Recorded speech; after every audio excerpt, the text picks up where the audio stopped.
Hi అండి, welcome to home entertainments for health. నేను మీ సత్య. ఈ వీడియోలో మన పూర్వీకులందరూ కూడా పేదవారు, మధ్యతరగతి వారు, ఉన్నవారు అన్న తేడా లేకుండా ప్రతి ఒక్కరి ఇంట్లోనూ కూడా ప్రిపేర్ చేసుకునేటటువంటి అద్భుతమైన రుచిని కలిగిన ఈ లక్ష్మీ చారు ఎలా ప్రిపేర్ చేసుకోవాలి, దీని యొక్క లక్ష్మీ చారు యొక్క ఉపయోగాలు ఏమిటి, అవి వాడుకుని లక్ష్మీ చారును వాళ్ళ డైట్లో, వాళ్ళ జీవన విధానంలో భాగంగా చేసుకొని ఎంత ఆరోగ్యంగా ఆనందంగా ఉండేవారో ఈ వీడియోలో అయితే మీకు తెలియజేస్తున్నానండి. సో లేట్ చేయకుండా ఈ వీడియోని మరింత మంది అమ్మలకు చేరువవ్వడం కోసం ప్లీజ్ లైక్ చేసి షేర్ చేయండి.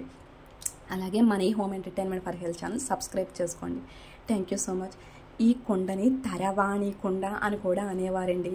కుండని కడిగి ఒక రోజంతా కూడా వాటర్ లేకుండా అలా విడిచిపెట్టేసి ఈ విధంగా ఎలా అయితే మనం అమ్మవార్లని పసుపు కుంకుమలతో గౌరవప్రదంగా చూసుకుంటామో ఈ కుండ తరవాణిని కూడా ఈ విధంగా పసుపు రాసి కుంకుమ పిండి బొట్లతో ఒక అమ్మవారి స్వరూపం కింద తయారు చేసి ఒక పక్కన ఉంచుకుంటారండి. ఇది నిజంగా ఒక మన ఇంట్లో మన అందరి ఆరోగ్యాన్ని కూడా ఐశ్వర్యాన్ని చూసుకునే ఒక మహా గొప్ప దేవత కింద, లక్ష్మీదేవి స్వరూపం కింద ఈ తరవాణి కొండనైతే చూసుకునేవారండి.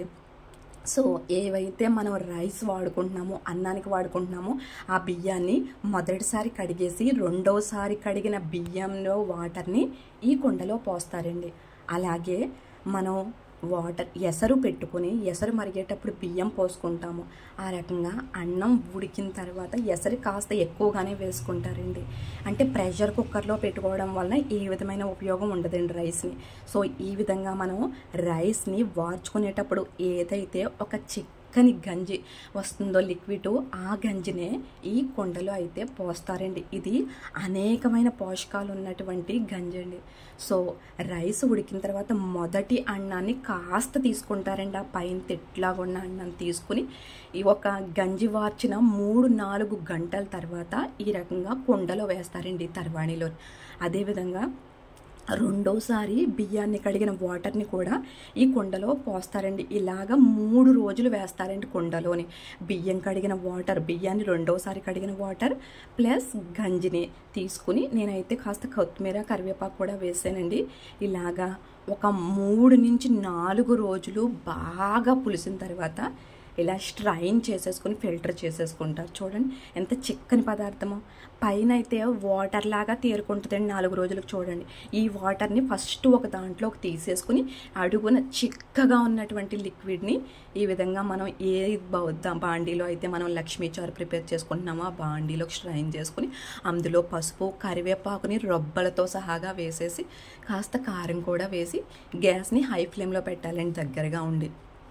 ఇందులో వెజిటేబుల్స్ అంటారా, మనం డైలీ వాడుకునే ఏ వెజిటేబుల్స్ అని క్యారెట్, ఆనపకాయ, సొరకాయ, లేకపోతే స్ప్రింగ్ ఆనియన్స్, ములక్కాళ్ళు, ఇలాగా ఒక 7-8 రకాల వెజిటేబుల్స్ మన పూర్వీకులు అయితే వేసుకునేవారండి. కానీ మనం 4 లేదంటే 5 వెజిటేబుల్స్ తగ్గకుండా మనకి అవైలబుల్గా ఉన్న వెజిటేబుల్స్ని ఉప్పు, కారం, కరివేపాకు రొబ్బలు వేసినప్పుడే వేసేసుకుని ఈ రకంగా ఒక గరిటెనైతే అడ్డంగా పెట్టాలండి. ఎందువలనంటే ఇది హై ఫ్లేమ్లో పెడుతున్నప్పుడు ఒక పొంగు రావడానికి సిద్ధమవుతుంది.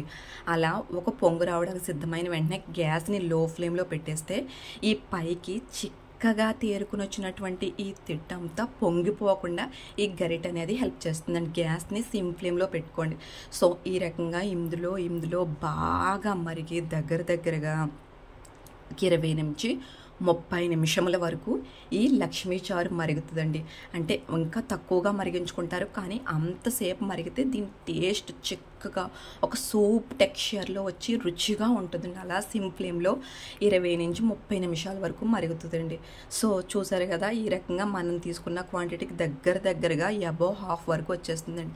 దింపే ముందు సాల్ట్ వేసుకుని ఫైనల్గా సన్నగా తరిగిన కొత్తిమీర వేసేసుకుంటే సరిపోతుందండి. ఇందులో ఏ విధమైన నూనె తాలింపు కూడా యూజ్ చేయరండి ఈ లక్ష్మీ చారులోని. ఈ లక్ష్మీ చారుని మన పూర్వీకులు వాడటం వలన వాళ్ళు 100 సంవత్సరాలు బ్రతికినా, 110 సంవత్సరాలు బ్రతికినా కూడా చాలా ఆరోగ్యంగా, ఆనందంగా, సుఖ సంతోషాలతో జీవించేవారండి. ఎందుకంటే వాళ్ళ జీవన శైలిలో ఈ లక్ష్మీ చారు అనేది ఒక భాగంగా ఉండేది. అంటే ఏ ఇంట్లో అయితే వారానికి 2 సార్లు ఈ లక్ష్మీ చారుని ప్రిపేర్ చేసుకుంటున్నారో ఆ ఇంట్లో నిజంగా లక్ష్మీదేవి స్థిర నివాసం ఏర్పాటు చేసుకుంటుందన్న ఒక గట్టి నమ్మకం మీద ఉండేవారండి.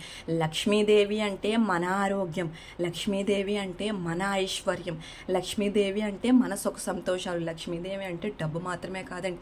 ఈ లక్ష్మీ చారు ప్రిపేర్ చేసుకునే ప్రతి ఒక్కరి ఇంట్లోనే కూడా లక్ష్మీదేవి ఈ విధంగా ఉంటుందని చెప్పి దీనికి లక్ష్మీ చారు అని పేరు పెట్టారండి. చూడండి, మన పూర్వీకులు చేసే ప్రతి పనిలోనూ పెట్టే ప్రతి పేరులోనూ ఎంత అర్థం ఉందో.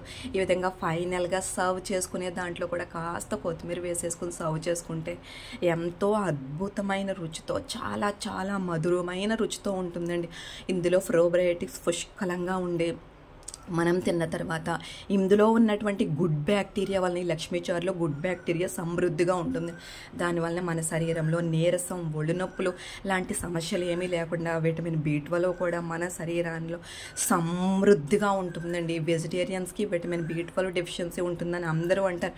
కానీ మరి మన పూర్వీకులు ఏమంతా నాన్ వెజ్ తినేశారండి. వాళ్ళు కేవలం ఒక 30 సంవత్సరాల క్రిందట ఈ లక్ష్మీ చారుని వాళ్ళ జీవన శైలిలో భాగం చేసుకోవడం వల్ల అంత దృఢంగా, ఉక్కులాగా, ఎలాంటి అనారోగ్య సమస్యలు లేకుండా, ముఖ్యంగా వేసవిలో ఎంతో ఆరోగ్యకరమైన ఫుడ్ కింద ఈ లక్ష్మీ చారుని ప్రిపేర్ చేసుకున్నారండి. సో మనం కూడా మన జీవన శైలిలో ఈ లక్ష్మీ చారుని తరవాణి కొండలో ప్రిపేర్ చేసుకుని మనం కూడా ఆరోగ్యంగా, సంతోషంగా, ఐశ్వర్యవంతంగా జీవితం. వీడియో నచ్చితే లైక్ చేసుకోండి, మన ఛానల్ సబ్స్క్రైబ్ చేసుకోండి.